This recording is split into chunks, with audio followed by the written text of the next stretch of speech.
warahmatullahi wabarakatuh.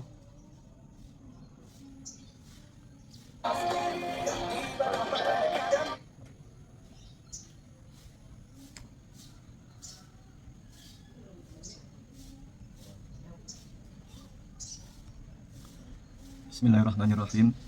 Alhamdulillahirabbil alamin. Wassalatu wassalamu ala asyrafil anbiya'i wal mursalin. Sayyidina wa maulana Muhammadin wa ala alihi wa ashabihi ajma'in.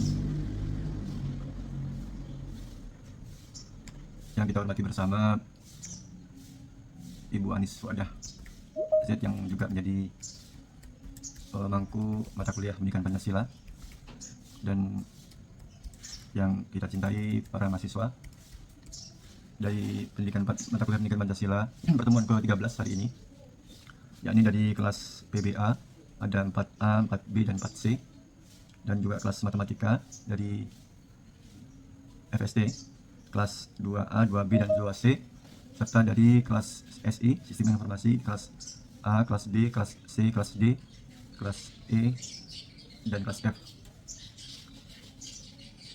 Pertama kita mari sama-sama panjatkan puji syukur kehadirat Allah SWT. Salawat serta salam semoga senantiasa terlimpahkan kehadirat iman kita Nabi Muhammad SAW. Pertama tentu saja terima kasih kepada Bu Anis yang telah memberi kesempatan saya untuk mewakili kelas pendidikan Pancasila untuk materi Islam dan Pancasila. Kita memang berbagi tugas dengan bidang yang berbeda-beda sesuai dengan keahlian masing-masing. Teman-teman semua, hari ini di materi Islam dan Pancasila kami ingin fokuskan pada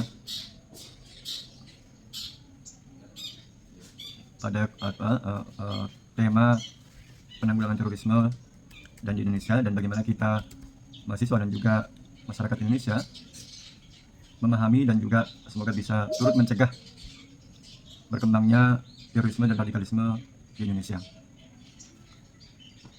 Dasar yang kita ingin sampaikan di sini adalah tentu saja Pancasila sebagai ideologi negara, Pancasila sebagai ideologi yang disepakati oleh para pendiri bangsa yang didasarkan pada perbedaan kekayaan kebudayaan, kekayaan etnis, dan agama. Karena itu prinsip Unity in Diversity, Bhinneka Tunggal Ika, menjadi prinsip penting yang dibangun oleh para pendiri bangsa sehingga muncul ideologi pemersatu bangsa Indonesia, yakni Pancasila. Pancasila juga menjadi sumber dari segala sumber hukum dan regulasi peraturan perundang-undangan di Indonesia, sehingga nanti ketika kita bicara tentang penanggulangan terorisme, acuan utamanya adalah Pancasila. Di buku ini sengaja kami munculkan judul buku Ekonomi Kaum Muda dan Kebijakan Kontra Terorisme. Sebelum Covid, kami sempat penelitian di 5 provinsi di Indonesia, bagaimana keterlibatan anak-anak muda di Sumatera Utara, di Poso, Sulawesi Tengah, di Jawa Timur, dan juga di beberapa kota provinsi lain di Indonesia.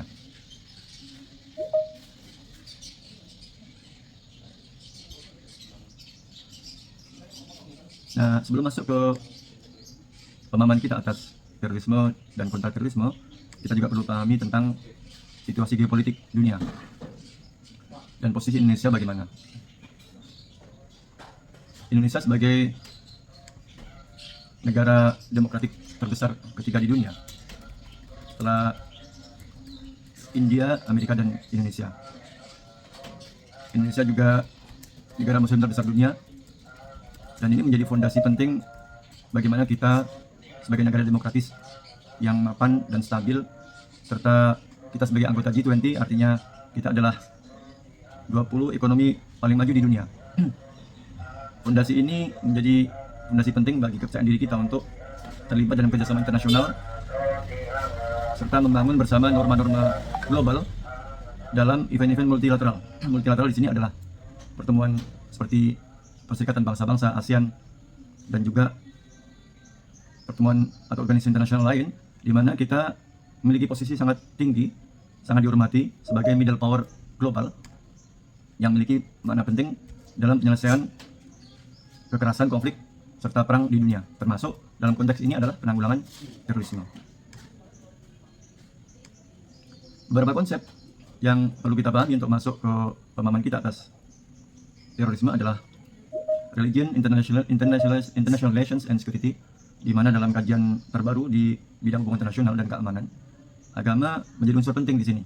Kalau sebelumnya diplomasi keamanan internasional sangat didominasi oleh negara sebagai state centric, negara sebagai pusat aktor dalam keamanan internasional dalam menciptakan stabilitas dan perdamaian global.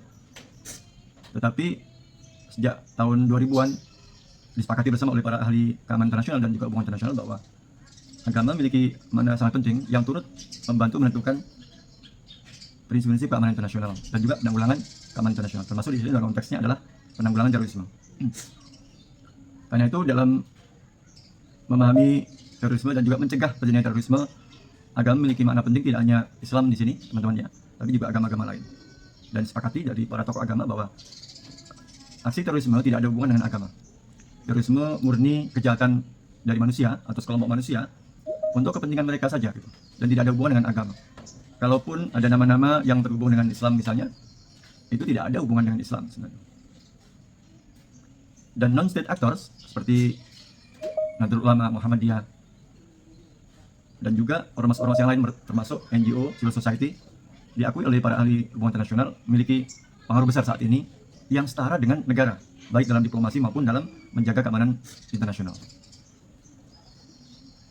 Ini ada beberapa organisasi yang perlu kita pahami bersama untuk membantu kita memahami penanggulangan terorisme baik secara nasional maupun global. Di PBB, di United Nations, ada unit atau organisasi khusus yang penanggulangan terorisme, di situ di bawah PBB. Demikian juga di ASEAN, Asosiasi Negara-Negara Seluruh Asia Tenggara. Di Indonesia, pemerintah memiliki, kalau di Polri, Kepolisian Republik Indonesia, ada namanya Densus 88 atau Datasmen 88. Dan ini adalah unit khusus penanggulangan terorisme di Indonesia. Di level yang lain, di pemerintah Indonesia juga memiliki Badan Nasional Penanggulangan Terorisme. Densus 88 dan BNPT memiliki fungsi strategis. Kalau Densus 88 melakukan penanggulangan, misalnya ketika ada aksi teror, maka Densus 88 punya tanggung jawab untuk menangkap dan juga mengatasi dampak jika ada potensi kekerasan atau potensi penyerangan. Nah itu teman-teman bisa melihat ada beberapa penangkapan itu adalah proses yang sangat panjang yang sudah dilakukan oleh Densus 88 untuk memantau pergerakan individu maupun kelompok yang ingin menyerang atau menciptakan teror di masyarakat. Sementara BNPT memiliki fungsi pencegahan.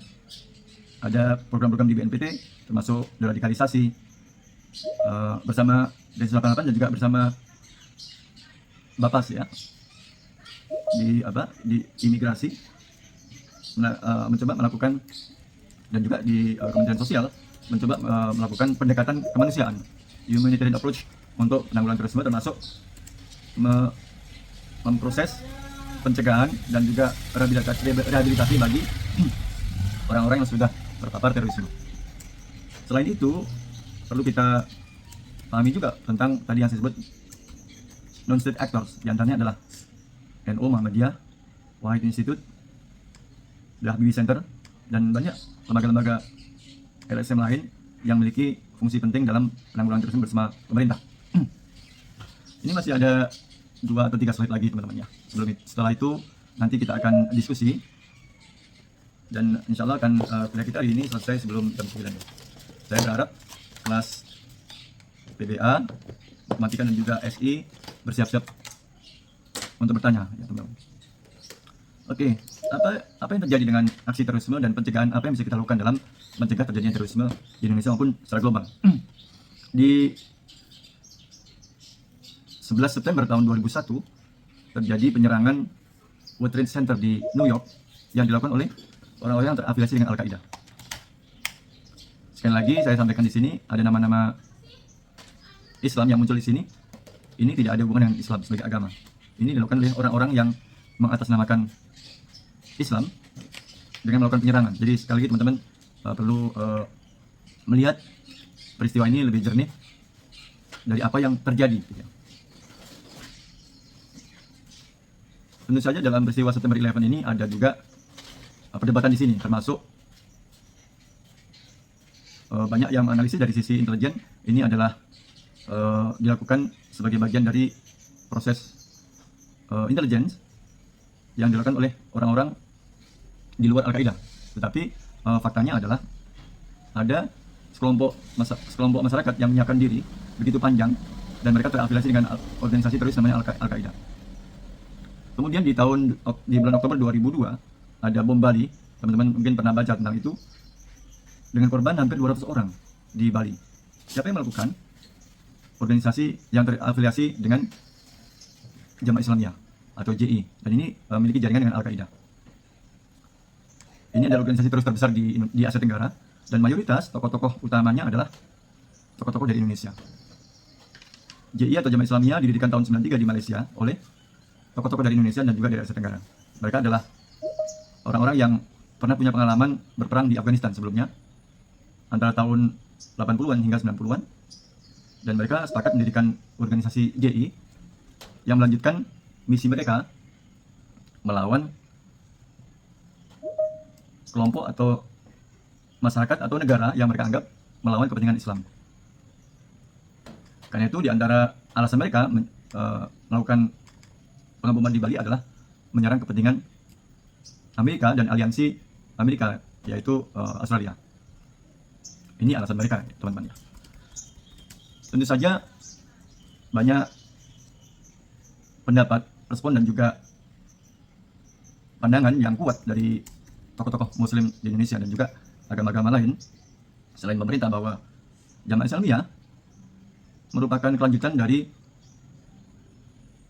pengalaman perang yang mereka lakukan di Afghanistan. Saat itu adalah melawan Uni Soviet, dan mereka yang punya pengalaman perang tersebut ingin melanjutkan misi mereka untuk mendirikan negara Islam di Asia Tenggara.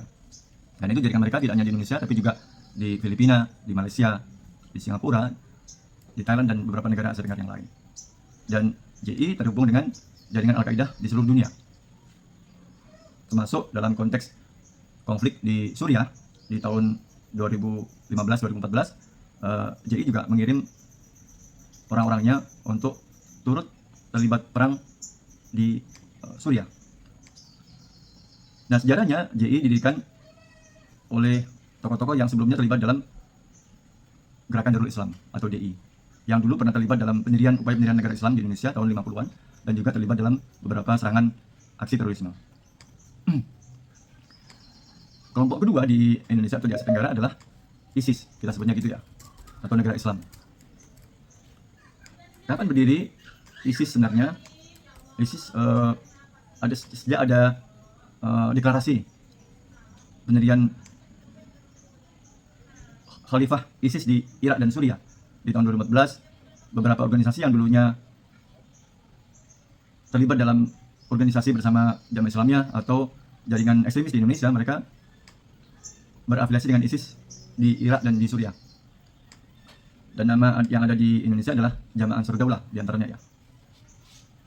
JAD pernah terlibat dalam pengeboman di tahun 2016 di Tamrin, Jakarta, dan ini menjadi bagian dari kelanjutan atau proses perang tidak hanya di Suriah dan Irak, tapi juga ISIS melakukan deklarasi perang di seluruh dunia, di Asia Tenggara, di Eropa, di Timur Tengah, dan juga di Afrika, serta di Amerika. Mereka melakukan penyerangan secara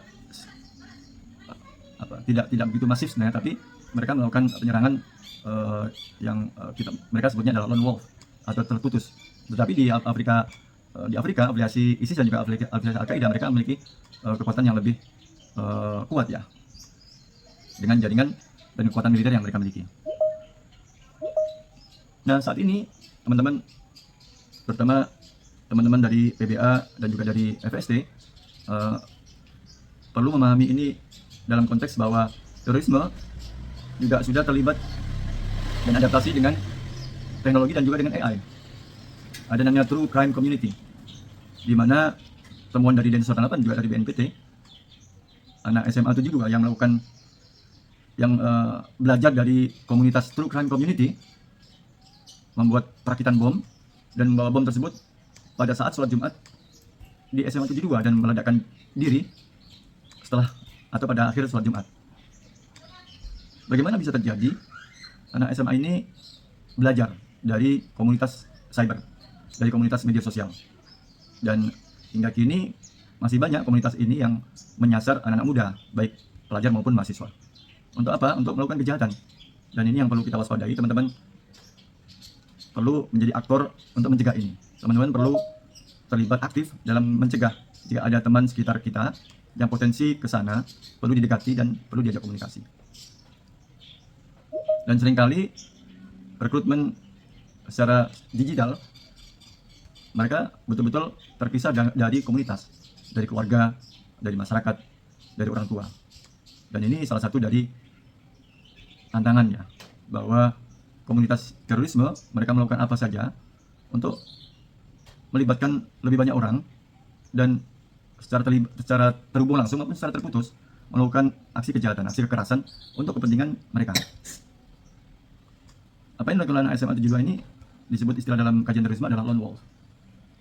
Penyerangan sendiri yang tidak terlibat dengan komunitas manapun, dan itu disepakati oleh temuan Densus 88. Di Eropa, Amerika, dan juga ada banyak kejadian di New Zealand dan juga di Australia. Penyerangan aksi terorisme dilakukan tidak hanya oleh orang-orang Islam. Banyak aksi terorisme yang dilakukan oleh misalnya white supremacy, kelompok teroris di Amerika melakukan aksi terorisme atas nama supremasi kulit putih, atas nama identitas nasional mereka sebagai masyarakat kulit putih dan masyarakat barat. Dan karena itu mereka melakukan penyerangan terhadap imigran, pengeboman terhadap pemerintah, dan juga beberapa aksi teror melibatkan aksi misalnya gerakan ekstrim pendukung lingkungan, jadi anti pemerintah untuk lingkungan, dan tentu saja alasan politik. Dan temuan di Amerika, aksi terorisme yang melibatkan Islam itu ternyata di bawah 20%. 80% adalah unsur-unsur ini ya, unsur-unsur faktor nasionalisme, ekonomi, lingkungan, dan juga politik. Dan ini perlu kita sampaikan di sini agar teman-teman tidak terprovokasi dengan kesimpulan bahwa Barat itu anti-Islam. Yes, ada Islamofobia. Yes, ada reaksi dari masyarakat dengan kekerasan yang dilakukan oleh oknum umat Islam. Misalnya ketika terjadi bom Bali tahun 2002, apa yang terjadi? Banyak reaksi negatif dari masyarakat Australia terhadap imigran Muslim, termasuk dari Indonesia, dari Timur Tengah, dan banyak negara lain. Itu suatu yang wajar. Reaksi bagian dari reaksi atas kekerasan dan korban, di mana mayoritas dari 200 orang korban di Bali itu hampir 180-nya adalah orang Australia. Nah, tantangan penting yang perlu kita pahami di sini adalah bagaimana bisa kita terlibat di sini. Teman-teman, selain memahami secara utuh, juga perlu menyiapkan diri terlibat secara akademik dan juga non-akademik. Akademik artinya perlu membangun sikap kritis, membaca lebih banyak pelajaran dan juga bacaan, termasuk sastra dan yang lain, untuk memperkuat diri kita dari semua upaya ancaman yang dilakukan oleh kelompok teroris untuk mempengaruhi kita. Jadi critical thinking menjadi hal yang penting dari diri kita masing-masing untuk mencegah upaya orang lain atau kelompok lain untuk mempengaruhi kita dan mempengaruhi lingkungan kita. Yang kedua, keterlibatan non-akademik artinya teman-teman perlu aktif menjadi di banyak unit-unit kemahasiswaan, baik kepramukaan, Palang Merah Indonesia, atau unit-unit organisasi mahasiswa yang lain, termasuk di himpunan mahasiswa. Untuk apa? Untuk bersama-sama membangun komunitas yang kuat yang didasarkan pada prinsip-prinsip untuk kemajuan bangsa dan kemajuan masyarakat, untuk kepentingan bangsa dan kepentingan masyarakat. Inilah makna Pancasila sebagai fondasi penting yang membangun kita di tengah ancaman terorisme dan juga upaya kita bersama-sama mencegah terorisme secara nasional dan juga terlibat dengan negara-negara lain secara global. Saya kira itu pengantar dari kuliah hari ini. Saya buka pertanyaan, teman-teman silakan jika ada yang bertanya silakan raise hand dan sampaikan nama, kelas, dan juga nama kelas dan juga semester ya. Ya, saya buka tiga penanya dulu. Silakan. boleh kalau tidak bertanya, teman-teman bisa menyampaikan pendapat dengan apa sih yang bisa teman-teman lakukan dari situasi aksi terorisme dan juga potensi terorisme yang melibatkan adik-adik kita di pelajar di Indonesia maupun teman-teman di mahasiswa. Silakan. Dari PBA, silakan, ada yang mau bertanya? Bapak, saya izin bertanya, Pak. Oke. Dari S Nurul Damia dari SI kelas 2F. 2F ya. Bapak, saya izin bertanya. Kalau untuk apa namanya, yang seperti yang Bapak jelaskan tadi, yang tentang teroris, mereka kan terdapat komunitas-komunitasnya gitu ya Bapak, dan tidak sedikit korban dari ajakan tersebut adalah para pelajar. Dan kita sebagai mahasiswa tuh Pak, apa sih hal yang perlu kita jaga, kayak bagaimana sih cara mereka tuh bisa membuat kita, melibatkan kita, mengajak kita sampai bisa mengikuti komunitas mereka tersebut Pak, dan apa yang harus kita lakukan gitu Pak. Mungkin itu saja Pak, terima kasih. Terima kasih Nurul Damia Sakti. Silakan, ada lain yang dari matematika atau dari PBA?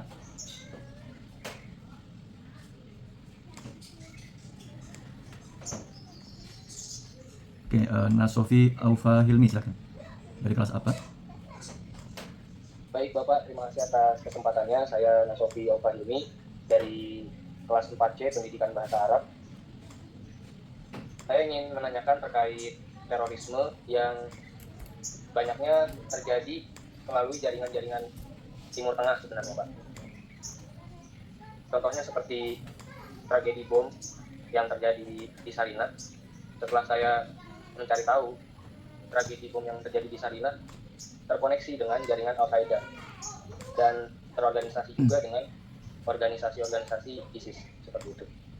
Karena hal ini bukan menjadi satu-satunya jaringan, akan tetapi di kasus lain seperti SMA 72 yang motifnya sebenarnya bukan motivasi terorisme atau doktrinisasi, akan tetapi anggapan ataupun informasi yang didapat pelaku tersebut yang seperti tersebar di banyaknya berita. Misal dia join Discord dan dia gabung ke komunitas aneh, salah satunya ada live streaming di Discord yang menampilkan pembunuhan massal di sekolah, contohnya di Amerika itu. Bagaimana kita sebagai mahasiswa sekaligus sebagai calon akademisi untuk menghindari dan mensosialisasikan hal ini kepada halayak seperti itu Pak. Karena alasannya bukan karena terorisme juga, tapi fanatisme terhadap hal-hal yang ditonton dan disaksikan oleh para anak-anak kalau kita melihat kasus di SMA 72. Seperti itu Pak. Terima kasih Nosofi Alfailmi, pertanyaannya sangat bagus ya. Oke, saya tunggu satu lagi dari kelas matematika ya. Ada yang mau bertanya? Agar bisa lengkap ya, SI, PBA dan juga matematika.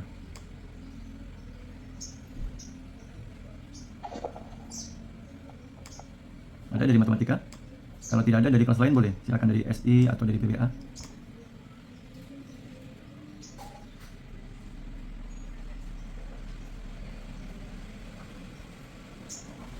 Siapa teman-teman dari kelas matematika ini yang hadir? Teman-teman tidak hanya bertanya, boleh juga menyampaikan pendapat. Saya sebagai mahasiswa dan alumni pesantren, alumni madrasah misalnya,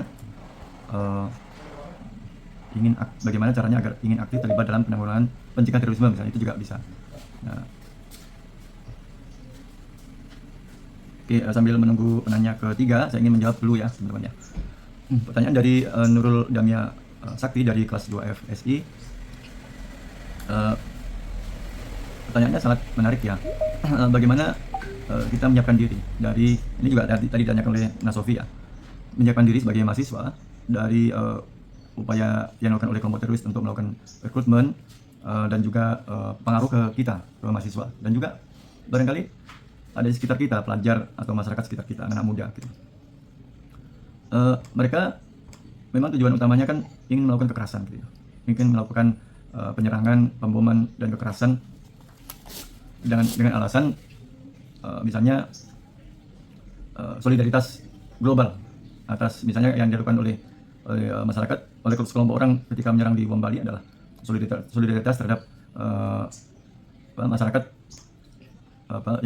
masyarakat yang diserang oleh kepentingan Amerika, misalnya masyarakat Muslim diserang oleh kepentingan Amerika. Dan demikian juga yang terjadi di Sarinah, gitu ya. Penyerangan polisi karena menganggap bahwa polisi adalah polisi punya peran di mana menangkap orang-orang yang terlibat dalam terorisme sebelumnya, karena ini kan yang terlibat di tahun 2016 di Sarinah adalah anak-anak muda generasi berikutnya dari kelompok teroris yang sudah ditangkap sebelumnya. Jadi mereka selain solidaritas sebagai penerapan atas doktrin yang mereka dapatkan di Suriah dan Irak sebagai program program ISIS, mereka juga melakukan semacam balas dendam atas apa yang dilakukan oleh polisi pada penangkapan sebelumnya. Dan mereka punya prinsip bahwa pemerintah adalah togut, misalnya togut itu terlibat dalam kerjasama dengan Amerika dan negara-negara non-Muslim.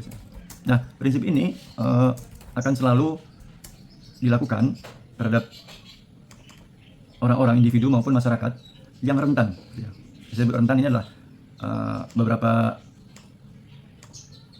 beberapa hal yang menjadi salah satu ciri khas kelompok rentan adalah: pertama, pemahaman atas sebuah masalah tidak utuh. Misalnya ketika ada informasi bahwa banyak masyarakat Muslim, misalnya saat kejadian konflik di Ambon, misalnya ada masyarakat Muslim di Ambon yang diserang oleh masyarakat Kristen.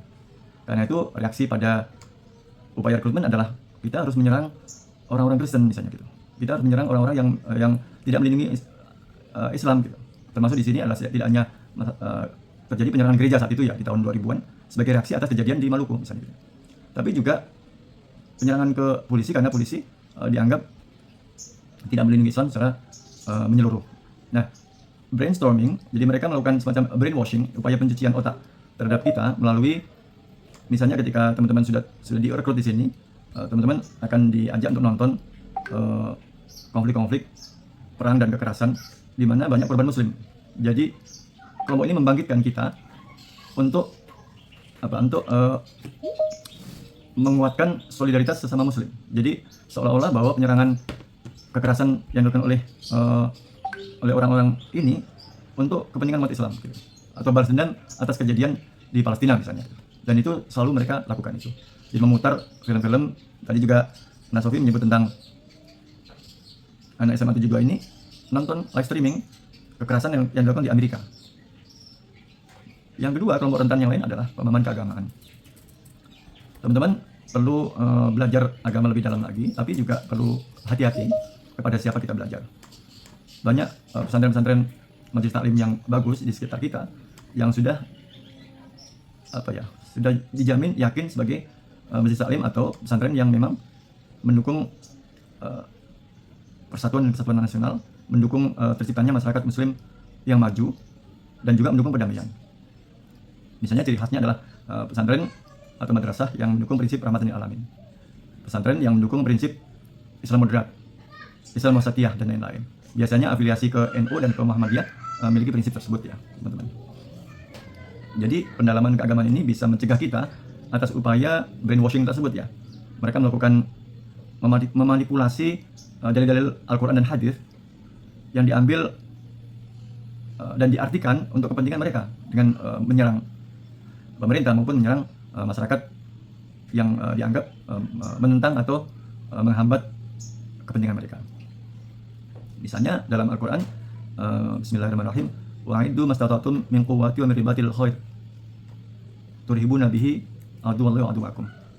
Jadi persiapkanlah apa yang bisa kita lakukan untuk apa? Untuk menyerang musuh-musuh Allah dan musuh-musuh Islam.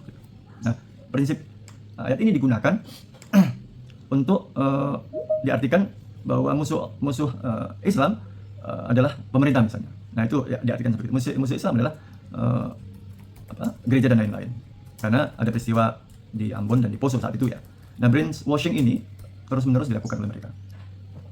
Dan yang ketiga, teman-teman, saya kira keluarga ya, penting, unsur keluarga. Banyak di antara orang-orang yang terlibat ini adalah orang-orang yang tercerabut dari keluarga. Misalnya jauh dari bapak ibu, jauh dari orang tua dan keluarga, kurang komunikasi dengan keluarga dan teman-teman, bahkan mereka lebih menyendiri dan mencari teman-teman melalui jaringan true crime community misalnya. Jadi eksistensi ini juga penting. Yang berikutnya adalah psikologis ya. Seringkali anak muda yang terlibat dalam kekerasan ini ingin menunjukkan bahwa mereka adalah hebat gitu ya. Bahwa membawa senjata, melakukan kekerasan itu menunjukkan bahwa mereka itu hebat gitu. Makanya anak SMA 72 ini kan korban bully di antaranya. Dan membuat bom dan meledakkan itu dianggap bagian dari balas dendam, reaksi dari bully yang dia menjadi korban. Ya, dia menunjukkan ke teman-temannya bahwa saya hebat ya, bisa meledakkan dan lain-lain. Pemahaman yang salah ini dilakukan dalam proses yang panjang karena terlibat bersama komunitas kriminal secara cyber. Jadi mereka anak SMA 72 ini nggak pernah bertemu dengan true crime community, tapi dari pengalaman psikis yang dilakukan di sekolah, pengalaman tekanan bullying dari sekolah, dan juga adanya imitasi yang mengikuti kekerasan yang seringkali dilihat secara live streaming di Amerika dan juga negara lain, karena di dalam senjata yang dimiliki oleh anak SMA ini tertulis kelompok-kelompok atau individu yang melakukan kekerasan di Amerika, di New Zealand, di Australia, di Eropa. Dan itu adalah Densus 88 menyebutkan bahwa itu anak SMA 72 ini melakukan semacam imitasi ya, atau asosiasi bahwa yang dilakukan ini juga pernah dilakukan oleh kelompok-kelompok lain atau individu lain. Saya kira itu yang Nasofi sebut tentang jaringan Timur Tengah. Yes, saya setuju, memang ada jaringan Timur Tengah, dan seringkali jauh ketika sebelum sekarang ya, beberapa tahun sejak tahun 2000-an, dan itu disepakati dalam banyak riset, termasuk dalam buku yang saya sampaikan tadi, adalah bahwa aksi terorisme atau keterlibatan terorisme dilakukan oleh orang itu melalui jaringan, melalui pertemanan dan melalui komunitas. Jadi, bukan di madrasah, bukan di pesantren, tidak diajarkan di pesantren atau di madrasah, tapi melalui jaringan. Jadi karena itu upayakan berteman dengan orang-orang yang baik, orang yang sudah jelas ada di sekitar kita. Jika teman-teman aktif di cyber juga perlu hati-hati dan perlu perkuat diri secara keagamaan dan juga literasi yang cukup ya. Saya kira itu jawaban saya. Silakan jika ada yang mau menyampaikan sanggahan atau gagasan atau bertanya lagi. Saya buka lagi. Ini anak matematika mau ini, ada yang mau bertanya atau menyampaikan apa yang telah disampaikan tadi. Tadi kan SI sudah ada, BBA sudah ada, ini matematika belum muncul ini. Matematika kelas A, kelas B, dan kelas C. Ayo kita tunggu. Sebentar lagi kita cukupkan pertemuan kita, tapi menunggu anak matematika untuk bicara dulu ya.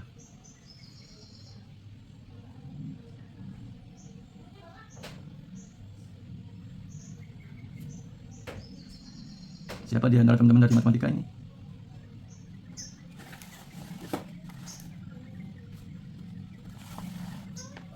Kelas 2A dan kelas 2B matematika. Siapa yang hadir di hari ini?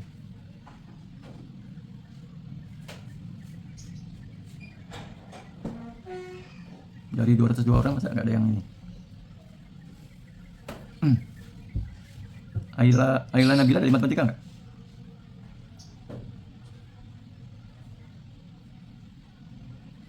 Ayla Nabila ada di sini? Oke. Kalau tidak ada, saya kira kita cukupkan. Terima kasih teman-teman sudah partisipasi dalam seminar hari ini. Saya kira diskusi kita menarik dan semoga beri manfaat. Insya Allah Nurul Damia Sakti dan Nasofi Aula Hilmi Alfa ya? Maaf, Nasofi Aufa Nasofi Aufa Hilmi akan dapat hadiah buku ya, masing-masing satu buku yang tadi berjudul Ekonomi Kaum Muda dan Penanggulangan Terorisme. Nanti akan disampaikan akan kita bawakan ya pada pertemuan berikutnya. Mari kita akhiri pertemuan seminar hari ini. Alhamdulillahirrahmanirrahim. Assalamualaikum warahmatullahi wabarakatuh. Waalaikumsalam warahmatullahi wabarakatuh. Terima kasih Bapak. Terima kasih. Ayo kita foto bareng dulu teman-teman ya sebelum keluar. Ayo kalau bisa nyala videonya, nyalakan. Saya screenshot satu-satu.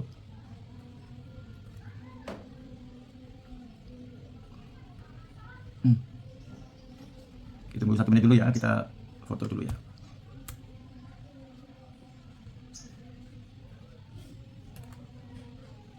Oke, 1, 2, 3.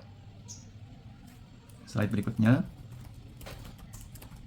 1, 2, 3.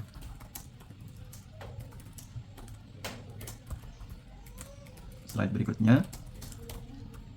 Ini ada 8 slide teman-teman ya. 1, 2, 3. Oke, slide berikutnya.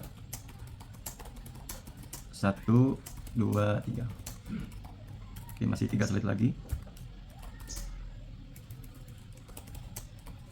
1, 2, 3.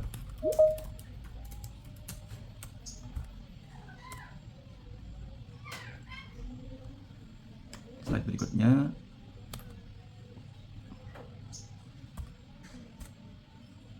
Oke, slide 2 slide lagi ya. Oke, kalau bisa dibuka-buka ya teman-teman yang. Oke, foto slide terakhir nih, slide ke-8. Leo Abdillah, Nidia Isrudin, nggak mau dibuka? Oke. Oke. Saya kira cukup hari ini dan sampai kita ketemu di kelas. Sekali lagi terima kasih atas partisipasi semua. Jaga kesehatan semua dan happy weekend.